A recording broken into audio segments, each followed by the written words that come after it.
누구의 잘잘못을 따지려는 게 아니라 중산층으로 살던 사람도 이렇게 빨리 무너질 수 있다는 걸.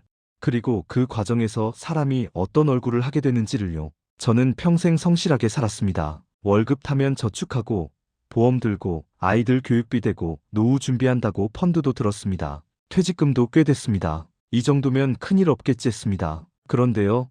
사람 인생에는 이 정도면이라는 말이 통하지 않는 순간이 옵니다. 오늘 제 이야기가 누군가에게는 나도 그래가 되고 또 누군가에게는 미리 준비해야겠구나가 되길 바랍니다. 퇴직하고 나서 저는 처음 며칠 동안 정말 행복했습니다. 아침 7시 알람을 끄고 창문을 열고 오늘은 출근 안 해도 되는구나 하고 생각하는 게 신기했습니다. 37년 만에 처음 맞는 자유였으니까요. 아내도 좋아했습니다. 이제 둘이 평일에 시장도 가고 영화도 보고 주말에 사람 많을 때 안 가도 되네. 아내는 그렇게 말하면서 웃었습니다. 그때 아내 웃음은 지금도 기억납니다. 밝았습니다. 우리는 작은 계획들을 세웠습니다. 큰 꿈을 꾼 게 아니었습니다. 해외여행이나 별장 같은 거 아니었어요. 그냥 평범한 계획이었죠. 아침에 같이 산책하자. 점심은 집에서 같이 먹자. 저녁은 일찍 먹고 동네 한 바퀴 돌자. 그리고 저는 아내에게 말했습니다. 여보, 미안했어. 그동안 너무 바쁘게 살았지. 이제 좀 같이 있자. 아내가 괜찮아. 당신도 힘들었잖아 하더군요. 첫 주에는 정말 그렇게 살았습니다. 아침 8시에 일어나서 커피 내리고 아내랑 식탁에 마주 앉아 토스트 먹고 9시 반쯤 동네 공원 한 바퀴 돌고 돌아와서 신문 보고 그런 평범한 일상이 저는 너무 좋았습니다. 어느 날 아내가 제게 물었습니다. 당신 행복해? 저는 응, 행복했습니다. 그때는 진짜 그랬습니다. 그때 저는 노후가 이런 거라고 생각했습니다. 세상 욕심 조금 내려놓고 남들만큼만, 아니 남들보다 조금 덜 쓰더라도 서로 건강하게 지내는 것, 건강만 하면 된다고 생각했습니다. 그런데 그 건강하게가요 생각보다 어렵더군요. 변화는 정말 작게 왔습니다. 너무 작아서 처음엔 알아채지 못할 정도였습니다. 퇴직하고 2달쯤 지났을 때였습니다. 아내가 물건을 자꾸 떨어뜨리기 시작했습니다. 처음엔 젓가락이었습니다. 식탁에서 반찬을 찝다가 젓가락을 놓쳤습니다. 어머, 미끄러워. 아내가 그렇게 말했고 저는 괜찮아 했습니다. 며칠 뒤엔 컵이었습니다. 설거지하다가 컵을 떨어뜨려서 깨졌습니다. 다행히 다치진 않았습니다. 여보, 조심해야지. 제가 말하니까 아내가 미안해. 손에 물기가 있어서 했습니다. 그 다음 주엔 휴대폰이었습니다. 거실 소파에서 휴대폰을 보다가 손에서 툭 떨어뜨렸습니다. 또 제가 물으니까 아내가 짜증을 냈습니다. 내가 일부러 그러냐? 그냥 손이 좀 미끄러운 것 같아. 그때 저는 잠깐 이상하다고 생각했습니다. 하지만 그 생각을 밀어냈습니다. 나이 들면 손아귀 힘이 약해지지. 나도 요즘 병뚜껑 잘 안 열려. 저는 그렇게 스스로를 설득했습니다. 그런데 그게 끝이 아니었습니다. 아내 말이 조금씩 어색해지기 시작했습니다. 대화하다가 갑자기 단어가 안 떠오르는 날이 있었습니다. 저기 그거 있잖아, 빨간 거. 뭐? 아니, 그거 냉장고에 있는 고추장? 아니, 그게 아니라 토마토. 처음엔 그냥 깜빡했나 보다 했습니다. 저도 가끔 그러니까요. 그런데 그런 날이 점점 잦아졌습니다. 어느 날 저녁에는 아내가 문장 끝을 제대로 맺지 못했습니다. 오늘 마트 갔다가 그 뭐더라 사람이. 응? 아니, 그냥 뭐였더라 까먹었네. 그날 밤 저는 잠이 잘 안 왔습니다. 옆에서 자는 아내를 보면서 설마 하는 생각이 머릿속을 맴돌았습니다. 하지만 저는 그 생각을 끝까지 가져가지 않았습니다. 사람은 무서운 생각을 피하잖아요. 저도 그랬습니다. 설마라는 말로 무서운 가능성을 밀어냈습니다. 그런데 의심은요, 문을 닫아도 창문으로 들어옵니다. 결정적인 날이 있었습니다. 어느 날 오후, 저는 거실에서 TV를 보고 있었습니다. 아내는 부엌에서 저녁 준비를 하고 있었습니다. 그런데 갑자기 제 코에 탄 냄새가 났습니다. 여보? 대답이 없었습니다. 저는 부엌으로 갔습니다. 아내가 가스레인지 앞에 멍하니 서 있었습니다. 불은 켜져 있었고 냄비에서 연기가 났습니다. 여보, 가스. 제가 소리치니까 아내가 깜짝 놀라며 뒤돌아봤습니다. 내가 켰나? 그 순간 제 마음 한구석이 싸해졌습니다. 아내 표정이 진짜 몰랐다는 표정이었습니다. 깜빡한 게 아니라 자기가 가스를 켰다는 사실 자체를 기억 못하는 얼굴이었습니다. 저는 불을 끄고 창문을 열었습니다. 괜찮아, 괜찮아. 다칠 뻔했네. 제가 그렇게 말했지만 제 목소리가 떨리고 있었습니다. 그날 밤 저는 핸드폰으로 검색했습니다. 자꾸 물건 떨어뜨림, 단어 생각 안 남, 가스불 잊어버림. 검색 결과를 보는데 제 손이 떨렸습니다. 화면에 뜬 단어들이 하나같이 무서웠습니다. 초기 증상, 인지저하, 치매 전 단계. 저는 핸드폰을 덮었습니다. 아니야, 설마. 저는 혼자 중얼거렸습니다. 그냥 피곤한 거야. 나이 들면 다 그런 거야. 하지만 그날 밤 저는 새벽 4시까지 잠을 못 잤습니다. 일주일쯤 지났을 때였습니다. 아침 9시쯤이었을 겁니다. 저는 화장실에서 세수를 하고 있었습니다. 그런데 거실에서 아내 목소리가 들렸습니다. 여보, 여보. 목소리가 이상했습니다. 평소와 달랐습니다. 뭔가 둔한 느낌이었습니다. 저는 수건으로 얼굴을 대충 닦고 거실로 나갔습니다. 아내가 소파에 앉아 있었습니다. 그런데 뭔가 이상했습니다. 아내 얼굴 한쪽이 아주 조금 굳어 보였습니다. 정말 조금이었어요. 다른 사람이 봤으면 못 알아챘을 겁니다. 하지만 같이 산 세월이 30년 넘는 사람 눈에는 그 작은 차이가 크게 보이더군요. 여보, 괜찮아? 아내가 고개를 돌려 저를 봤습니다. 그 순간 제 몸이 얼어붙었습니다. 아내 얼굴 왼쪽이 오른쪽과 달랐습니다. 아주 미세하게 하지만 분명하게 다른 각도로 쳐져 있었습니다. 말 좀 해봐. 제 목소리가 떨렸습니다. 뭐라고? 아내 발음이 어눌했습니다. 혀가 잘 안 도는 것 같았습니다. 그 순간 제 머릿속이 하얘졌습니다. 말로 설명하기 어려운 공포가 가슴에서 치솟았습니다. 심장이 터질 것처럼 뛰었습니다. 119를 눌러야 한다는 건 알았습니다. 그런데 손이 떨려서 핸드폰을 제대로 잡을 수가 없었습니다. 머릿속에는 이런 생각들이 동시에 몰려왔습니다. 설마 아니겠지. 조금 쉬면 괜찮아지겠지. 내가 너무 호들갑이면 어쩌지. 병원비가 얼마나 나오지. 그 마지막 생각이요. 지금 생각하면 정말 부끄럽습니다. 아내가 쓰러져가는 순간에 제가 병원비를 걱정했다는 게요. 하지만 그게 현실이었습니다. 퇴직한 지 석 달밖에 안 된 사람의 머릿속엔 그런 계산이 자동으로 돌아갑니다. 결국 119를 눌렀습니다. 손이 떨려서 2번 만에 눌렀습니다. 119입니다. 저희 집사람이 얼굴이 한쪽이 침착하게 말씀해 주세요. 어떤 증상이신가요? 얼굴 한쪽이 굳은 것 같고 말이 어눌하고 주소가 어떻게 되세요? 저는 주소를 말했습니다. 그러고 나서 전화를 끊고 아내 옆에 앉았습니다. 괜찮아, 괜찮아. 곧 온대. 제가 아내 손을 잡았습니다. 아내 손이 차가웠습니다. 아니, 제 손이 차가웠는지도 모르겠습니다. 구급차가 온 건 10분쯤 뒤였습니다. 그 10분이 10시간 같았습니다. 구급대원들이 들어왔고 아내를 들것에 눕혔고 저는 뒤따라 구급차에 탔습니다. 구급차 안에서 저는 아내 손을 잡고 있었습니다. 구급대원이 혈압을 재고 산소 마스크를 씌우고 무언가를 기록했습니다. 저는 그 모습을 멍하니 보고 있었습니다. 이게 진짜 일어나고 있는 일인가? 1시간 전만 해도 우리는 아침 먹고 커피 마시려던 평범한 부부였습니다. 그런데 지금은 구급차 안에 있습니다.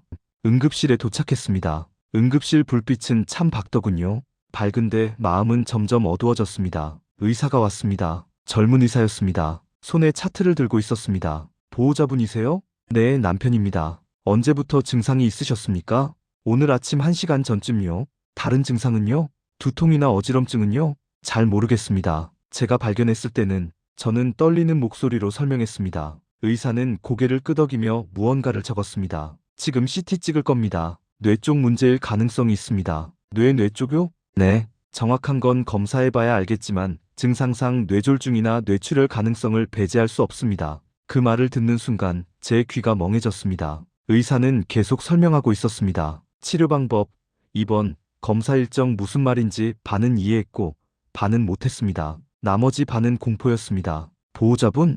의사가 제 이름을 불렀습니다. 아내, 동의서에 서명 부탁드립니다. 저는 동의서를 받았습니다. 종이에 뭐라고 쓰여 있는지 제대로 읽지도 못하고 이름을 썼습니다. 펜을 잡은 손이 떨렸습니다. 아내는 검사실로 들어갔고 저는 복도 의자에 앉았습니다. 형광등 불빛 아래 혼자 앉아 있으니까 현실감이 없었습니다. 이게 우리 이야기인가? 저는 주머니에서 핸드폰을 꺼냈습니다. 아이들에게 전화해야 한다는 생각이 들었습니다. 하지만 핸드폰 화면만 보고 있었습니다. 뭐라고 말해야 할지 몰랐습니다. 엄마가 쓰러졌어. 그 문장이 입 밖으로 나오질 않았습니다.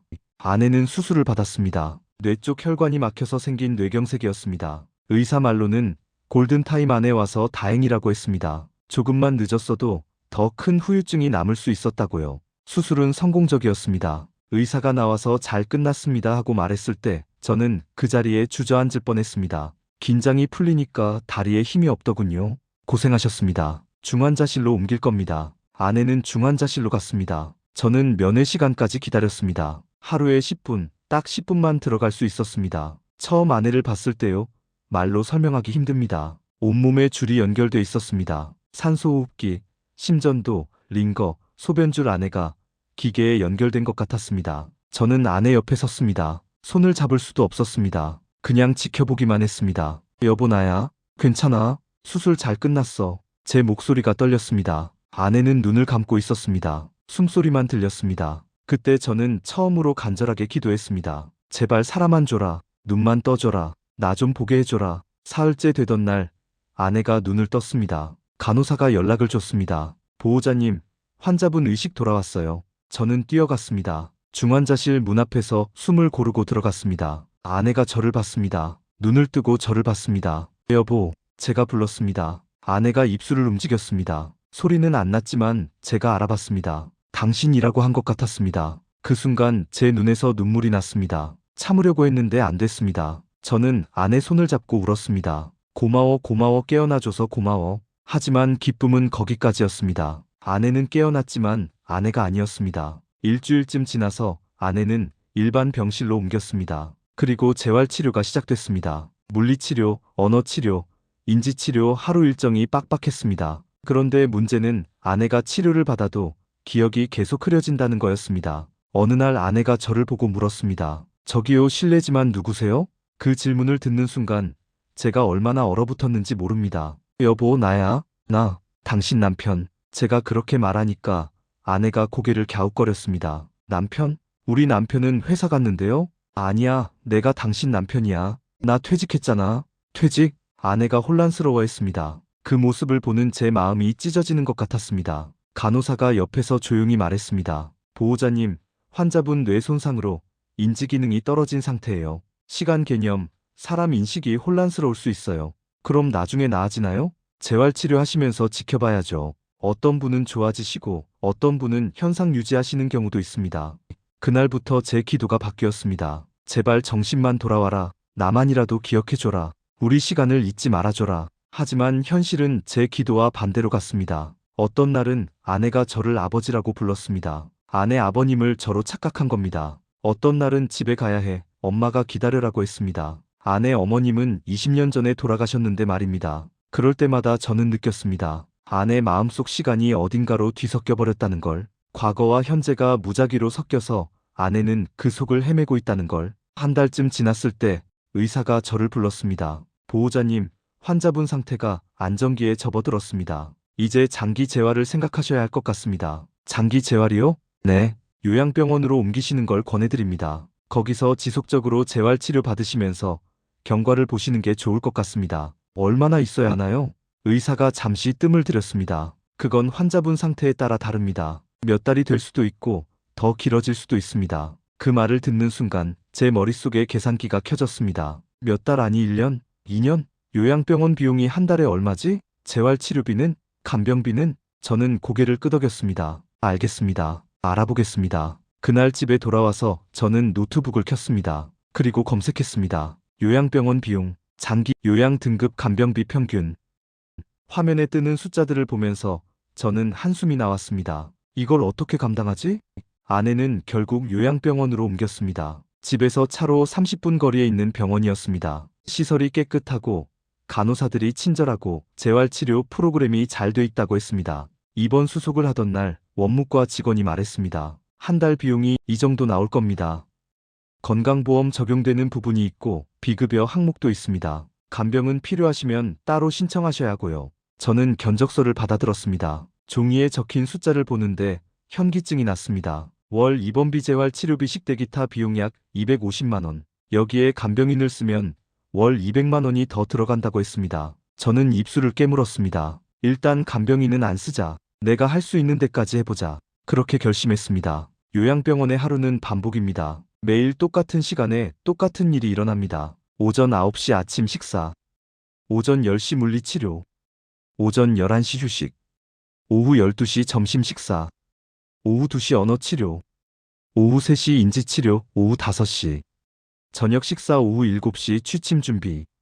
저는 매일 오전 9시 반에 병원에 갔습니다. 면회 시간이 10시부터지만 저는 조금 일찍 갔습니다. 주차장에서 커피를 마시고 마음을 가다듬고 병실로 들어갔습니다.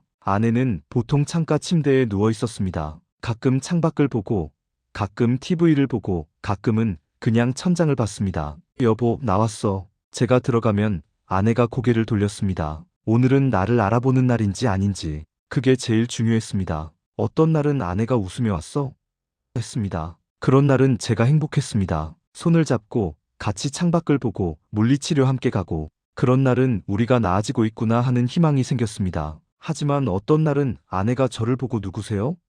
했습니다. 그런 날은 힘들었습니다. 설명해도 이해 못하고 자꾸 같은 질문을 반복하고 밤에는 불안해하고, 인지저하가 있는 아내는 하루 컨디션이 정말 들쭉날쭉합니다. 오전에는 맑다가 오후에는 흐려지고, 어제는 좋았다가 오늘은 나쁘고 예측이 안 됩니다. 그럴 때마다 저는 조바심이 났습니다. 어제는 분명 좋아졌는데 왜 오늘은 이래? 재활치료 매일 하는데 왜 효과가 없지? 내가 뭘 잘못하고 있나? 그리고 제일 무서운 질문.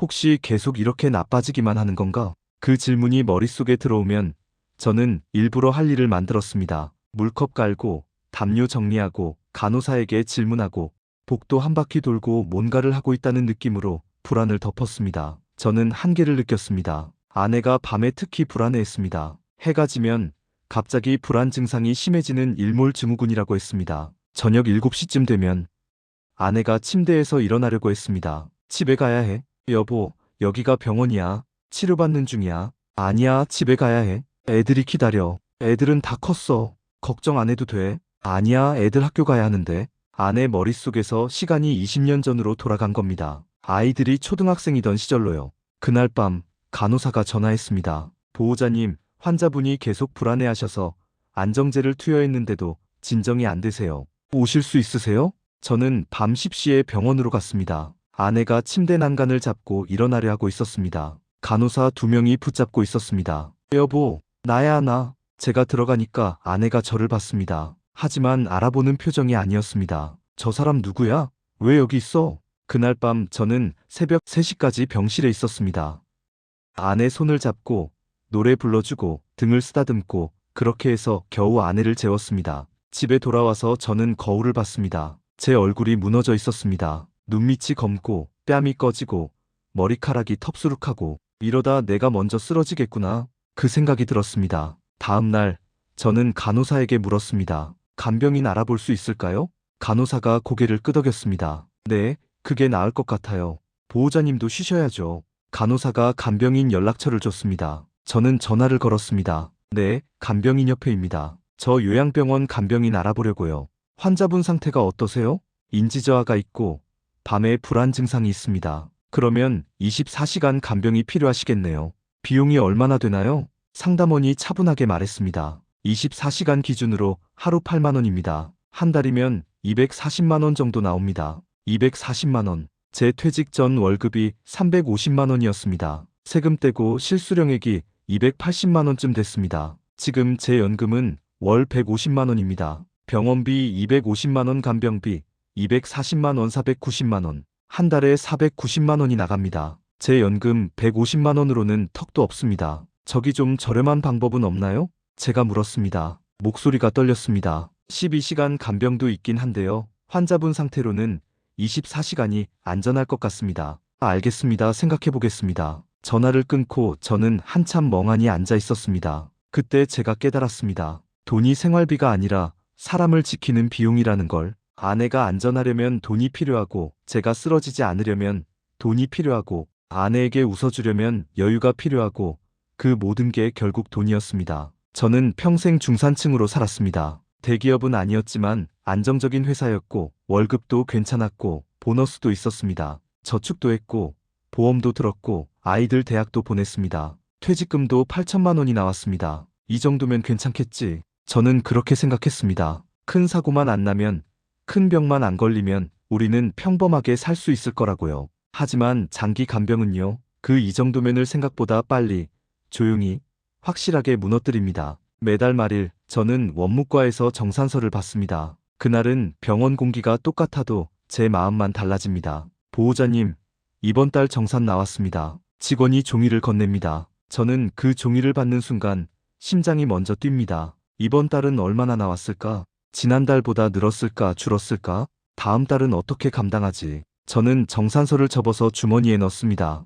병원에서는 못 봅니다. 차에 가서 봅니다. 주차장 차 안에 앉아서 정산서를 펼칩니다. 숫자를 봅니다. 입원료 120만 원, 재활치료비 45만 원, 약제비 23만 원, 식대 18만 원, 기타 32만 원, 합계 238만 원. 이번 달은 지난달보다 조금 줄었습니다. 그런데도 238만 원입니다. 여기에 제 생활비가 들어갑니다. 집 관리비, 전기세, 통신비, 식비, 교통비 한 달에 최소 80만 원은 듭니다. 병원비 238만 원, 생활비 80만 원, 318만 원. 제 연금은 150만 원입니다. 모자라는 돈은 168만 원입니다. 저는 계산기를 꺼냅니다. 그리고 계산합니다. 퇴직금 8천만 원을 부족액 168만 원, 약 47개월. 47개월, 약 4년입니다. 4년이면 퇴직금이 바닥나는구나. 그 생각이 들자 숨이 막혔습니다. 저는 노트를 꺼냅니다. 그리고 항목을 적습니다. 줄일 수 있는 것. 핸드폰 요금 현재 5만 원, 3만 원 요금제로 변경. 인터넷 해지 핸드폰으로 대체. 보험 일부 해지 월 20만 원 절약. 식비 외식 금지. 집에서만 먹기. 교통비 대중교통 이용. 절대 못 줄이는 것. 병원비, 집 관리비, 최소 생활비. 저는 계산하고 또 계산합니다. 엑셀을 켜서 시뮬레이션도 해봅니다. 하지만 결론은 똑같습니다. 현재 속도로는 4년이 한계다. 그날 밤 저는 집에 돌아와서 통장을 꺼냈습니다. 은행 통장, 증권 계좌, 적금, 펀드 다 꺼내서 테이블에 펼쳤습니다. 그리고 하나씩 숫자를 적었습니다. 예금 1200만 원, 적금 800만 원, 펀드 500만 원, 평가 손실중, 퇴직금 8천만 원, 총합 1만 500만 원, 1만 500만 원을 부족액 168만 원, 약 62개월, 62개월, 약 5년입니다. 5년 그 다음엔 저는 계산기를 내려놓았습니다. 더 이상 계산하고 싶지 않았습니다. 석 달째 되던 날 저는 퇴직금 통장을 열었습니다. 퇴직금은 마지막 안전망입니다. 손 떼면 안 되는 돈입니다. 비상금입니다. 진짜 급할 때 쓰는 돈입니다. 그런데 지금이 진짜 급한 때인지 모르겠습니다.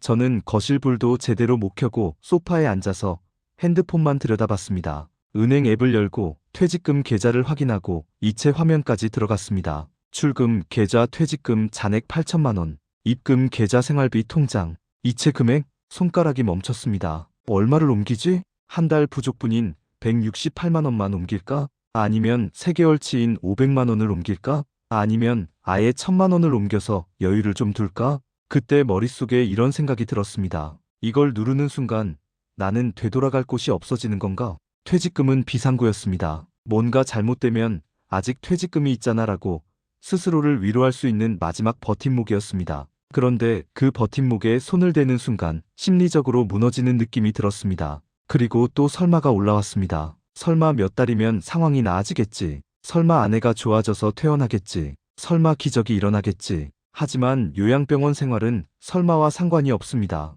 요양병원은 필요와 반복으로 굴러갑니다. 좋아지는 속도는 느리고 돈 나가는 속도는 빠릅니다. 결국 저는 500만 원을 이체했습니다. 손가락으로 숫자를 입력하고 확인 버튼을 눌렀습니다. 이체 완료. 화면에 그렇게 뜹니다. 저는 핸드폰을 내려놓고 천장을 봤습니다. 돈이 아까운 게 아닙니다. 아내를 위해 쓰는 돈이 아깝겠습니까? 아내가 편하려면, 안전하려면, 치료받으려면 필요한 돈입니다. 그런데 퇴직금을 쓰기 시작하면 사람 마음속에서 끝이 보입니다. 끝이 보이면 불안이 커지고, 불안이 커지면 잠이 줄고, 잠이 줄면 짜증이 늘고, 짜증이 늘면 말투가 거칠어지고, 말투가 거칠어지면 사랑이 닫힙니다. 저는 그걸 제 입으로 확인했습니다. 어느 날 아내가 저를 똑바로 보더니 물었습니다. 저기요, 실례지만 당신 누구예요? 그 질문을 듣는 순간 제가 얼마나 얼어붙었는지 모릅니다. 가슴이 철렁 내려앉았습니다. 여보, 나야. 나 당신 남편이야. 아내가 고개를 갸웃거렸습니다. 남편? 우리 남편은 더 젊었는데요? 그 말이요. 참 이상합니다. 그 말 속에 사실이 있잖아요. 우리 남편은 더 젊었죠. 30년 전, 40년 전 저는 더 젊었습니다. 머리카락도 까맣고 주름도 없고 허리도 안 아프고. 그런데 저는 그 말을 듣는 순간 내가 늙었다가 아니라 우리 시간이 부서졌다가 먼저 느껴졌습니다. 인지저하라는 건요, 사람이 기억을 잃는 병이기도 하지만 남은 사람이 기억을 지키는 사람이 되는 일입니다. 저는 매일 아내에게 설명합니다. 여기 요양병원이야. 오늘은 목요일이야. 아침 먹었어. 우리 딸이 어제 전화했어. 손주 사진 봤잖아. 같은 설명을 하루에 수십 번 반복합니다. 오전에 한 번, 점심에 한 번, 오후에 한 번, 저녁에 한 번 똑같은 말을 반복합니다. 반복하다 보면 내가 사람인지 녹음기인지 모르겠습니다. 그런데도요, 가끔 기적 같은 순간이 있습니다. 어느 날 아침, 제가 병실에 들어갔습니다. 여보, 나왔어. 그랬더니 아내가 고개를 돌리더니 눈을 반짝이면서 말했습니다. 당신, 그 한마디였습니다. 하지만 그 당신에는 제 이름이, 제 존재가, 우리 30년이 담겨 있었습니다. 그 순간 저는 눈물이 났습니다. 참았지만 결국 났습니다. 응, 나야. 당신 남편 맞아. 아내가 손을 내밀었습니다. 저는 그 손을 잡았습니다. 아내 손이 제 손을 꽉 쥐었습니다. 미안해. 아내가 작게 말했습니다. 뭐가 미안해? 당신 힘들지? 아니야, 안 힘들어. 거짓말 당신 얼굴에 다 써 있어. 그날은 아내가 맑은 날이었습니다. 오전 1시간 정도 아내가 정말 아내로 돌아온 시간이었습니다. 우리는 손을 잡고 얘기했습니다. 날씨 얘기, 아이들 얘기, 옛날 얘기 별것 아닌 얘기들이었지만 저한테는 보물 같았습니다. 하지만 점심 먹고 나니까 아내가 다시 흐려졌습니다. 여기가 어디야? 하고 물었습니다. 아침에 나눴던 대화는 기억 못했습니다. 저는 또 설명했습니다. 여기 병원이야. 치료받는 중이야. 그날 저는 깨달았습니다. 인지저하는 돈만 가져가는 게 아니구나. 시간도 가져가고, 기억도 가져가고, 관계도 가져가는구나. 아내는 저를 잊어도 저는 아내를 잊을 수 없습니다. 그게 남은 사람의 짐입니다. 아이들에게는 쉽게 말을 못했습니다. 큰딸이 일주일에 한 번씩 전화합니다. 아빠, 요즘 어때? 응, 괜찮아. 엄마는? 엄마도 조금씩 좋아지고 있어. 아빠 건강은? 나도 괜찮아. 걱정 마. 저는 항상 비슷하게 대답합니다. 그 말은 절반의 진실이고 절반의 거짓말입니다. 아내가 조금씩 좋아지는 것도 맞고 어떤 날은 완전히 무너지는 것도 맞습니다. 제가 괜찮은 것도 맞고 매일 밤 잠 못 이루는 것도 맞습니다. 큰딸이 조심스럽게 물었습니다. 아빠 경제적으로는 괜찮으세요? 그 질문을 듣는 순간 제 목이 메었습니다. 응, 괜찮아. 퇴직금도 있고 연금도 나오고 그래도 병원비 많이 나가잖아요. 우리가 보탤게요. 아니야, 괜찮아. 너희도 살기 바쁜데. 아빠, 우리 괜찮아요. 우리가. 딸아, 괜찮다니까. 아빠가 알아서 할게. 전화를 끊고 나면 제 말이 허공에서 떨어지는 느낌입니다. 괜찮다고 말했는데 내 마음은 하나도 괜찮지 않습니다. 아이들이 돈을 보태준다고 해도 받을 수가 없습니다. 큰딸은 결혼해서 아이 둘 키우고 작은 딸은 직장 다니면서 전세 대출 갚고 있습니다. 그 아이들한테 손 벌릴 수가 없습니다. 내가 내 아이의 삶까지 병원비로 먹어버리는구나. 그 생각이 너무 무섭습니다. 어느 날 저는 병원 화장실에서 울었습니다. 그날은 아내가 하루 종일 저를 못 알아봤습니다. 당신 누구야 하고 10번도 넘게 물었습니다. 10번 다 설명했습니다. 나 당신 남편이야. 하지만 아내는 고개를 저었습니다. 아니야, 우리 남편 아니야. 오후 5시쯤 저는 화장실에 갔습니다. 세면대 앞에 서서 물을 틀었습니다. 그리고 울었습니다. 소리를 내면 안 됩니다. 밖에 사람들 있습니다. 저는 물소리에 울음을 숨겼습니다. 이상하죠? 내가 지금 슬퍼서 우는데 슬픔을 숨길 방법부터 떠올립니다. 왜냐면 병원에서는 내 슬픔이 내 것만이 아니니까요. 여기는 다들 힘듭니다. 옆 병실 보호자도, 복도에 앉은 할머니도, 물리치료실 앞에서 기다리는 아저씨도 다들 각자의 사연으로 힘듭니다. 5분쯤 울었을까요? 저는 물을 잠그고 얼굴을 씻었습니다. 거울을 봤습니다. 눈이 빨갛습니다. 손으로 눈을 비비고 찬물로 한 번 더 씻었습니다. 그리고 다시 병실로 갔습니다. 아내 앞에서는 웃으면서 여보, 뭐 먹고 싶은 거 있어? 물었습니다. 그게 남편의 역할인지 그냥 제가 선택한 생존법인지 모르겠습니다. 또 어떤 날은 요양병원 주차장에서 차 안에 앉아 한참 있었습니다. 시동도 못 켰습니다. 저녁 7시쯤 병원을 나왔는데 차에 타자마자 온몸에 힘이 빠졌습니다. 핸들을 잡고 있는데 손가락에 힘이 없습니다. 집에 가면 뭐하지? 집에 가면 혼자 저녁 먹어야 합니다. 냉장고에서 밥 꺼내고 전자레인지에 데우고 혼자 식탁에 앉아서 먹습니다. TV 켜도 소리만 들립니다. 내용은 안 들어옵니다. 그리고 또 내일 준비해야 합니다. 아내 옷 챙기고 간식 준비하고 병원 갈 준비하고 그때 누가 창문을 두드렸습니다. 깜짝 놀라서 보니까 경비 아저씨였습니다. 괜찮으세요? 창문을 조금 내렸습니다. 아, 네, 잠깐 쉬고 있었어요. 여기 다들 그래요.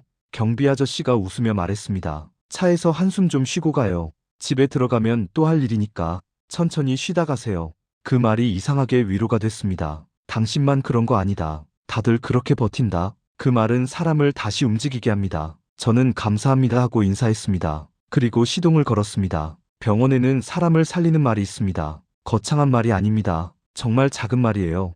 어느 날 간호사 한 분이 제가 복도 의자에 멍하니 앉아 있으니까 다가왔습니다. 그리고 물컵을 건네며 말했습니다. 보호자님도 드세요. 보호자님 쓰러지면 환자분은 어떡해요? 그 말을 듣는데 제가 보호자가 아니라 사람이 된 느낌이었습니다. 누군가 저를 챙겨준다는 게 너무 고마웠습니다. 감사합니다. 제가 그렇게 말하니까 간호사가 웃으며 말했습니다. 힘내세요. 오래가는 싸움이에요. 보호자님이 건강해야 환자분도 좋아져요. 물리치료사 선생님도 그랬습니다. 아내 재활치료하면서 말했습니다. 오늘은 어제보다 표정이 훨씬 좋으세요. 손에 힘이 더 들어오네요. 오늘 집중 잘하시네요. 인지저하가 있는 아내는 운동뿐 아니라 정신도 컨디션이 왔다 갔다 합니다. 어떤 날은 물리치료 중에 멍하니 있고 어떤 날은 집중해서 운동합니다. 그런 날 치료사 선생님이 오늘 정말 잘하셨어요 하고 칭찬하면 저까지 기분이 좋아집니다. 오늘은 아내가 우리 집에 조금 더 가까이 왔구나. 그런 날 저는 집에 가는 길에 반찬 가게에 들렀습니다.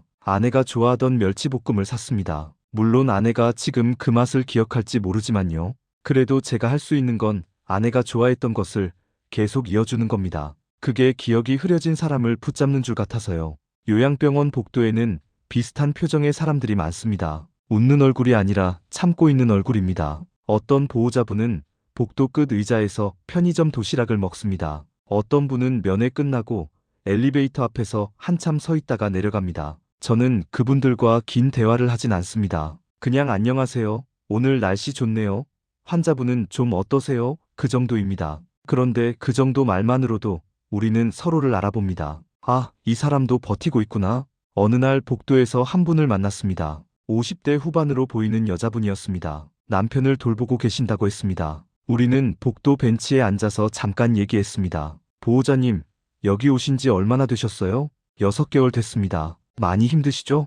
뭐 그래도 해야죠. 그분이 웃으며 말했습니다. 하지만 그 웃음이 슬퍼 보였습니다. 처음엔요, 돈이 제일 무서운 줄 알았어요. 그분이 조용히 말했습니다. 근데 나중엔 내가 내 사람이 아닌 것 같아지는 게 제일 무섭더라고요. 내가 왜 이러고 사나 싶고, 내가 뭐 하는 사람인가 싶고. 그 말이요, 제가 하고 싶었던 말이었습니다. 돈도 무섭지만 돈 때문에 사람이 닳아 없어지는 게 더 무섭습니다. 사랑하는 사람을 돌보는 게 의무처럼 느껴질 때 그게 제일 무섭습니다. 저도 그래요. 제가 말했습니다. 그래도 우리 버티고 있잖아요. 그분이 제 손을 잡았습니다. 네, 우리 버티고 있네요.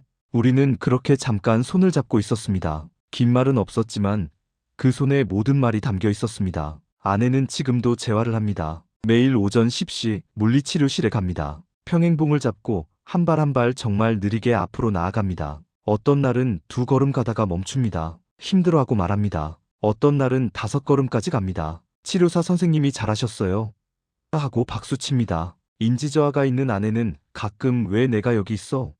하고 묻습니다. 그럴 때 저는 또 설명합니다. 당신 아팠잖아. 여기서 치료받고 있는 거야. 나 아팠어?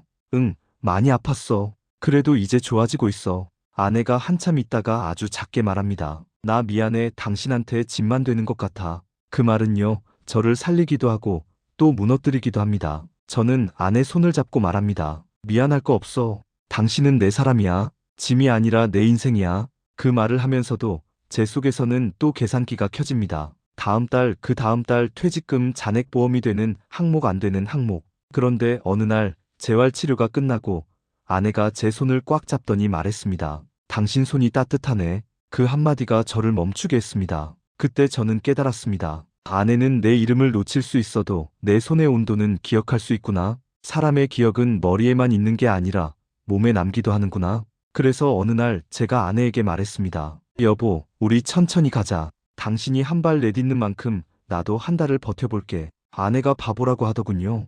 그리고 손을 더 꽉 잡았습니다. 그 손이요, 세상에서 제일 비싼 손입니다. 돈으로 계산하면 끝이 없고 가치로 계산하면 더더욱 끝이 없습니다. 저는 아직도 내일이 두렵습니다. 솔직히 그렇습니다. 내일도 계산기를 켤 겁니다. 내일도 통장을 볼 겁니다. 내일도 마음속에서 회의를 할 겁니다. 이 선택이 맞나? 내가 잘하고 있나? 우리가 언제까지 버틸 수 있나? 하지만 요즘 제가 바라는 건 대단한 기적이 아닙니다. 그냥 평범한 내일입니다. 아내가 내일도 눈을 뜨고 제가 내일도 병원에 갈 수 있고 우리가 서로에게 오늘도 버텼다라고 말할 수 있는 하루. 그게 제 소원입니다. 혹시 이 방송을 듣는 분들 중에 저처럼 누군가를 돌보고 계신 분이 있다면 저는 그분께 이 말 꼭 하고 싶습니다. 당신이 못해서 힘든 게 아닙니다. 그건 원래 힘든 일입니다. 그리고 가끔은 차 안에서든 화장실에서든 조용히 한번 울어도 됩니다. 부끄러운 게 아니더라고요. 우리는 못나서 우는 게 아니라 너무 오래 버텨서 우는 거니까요.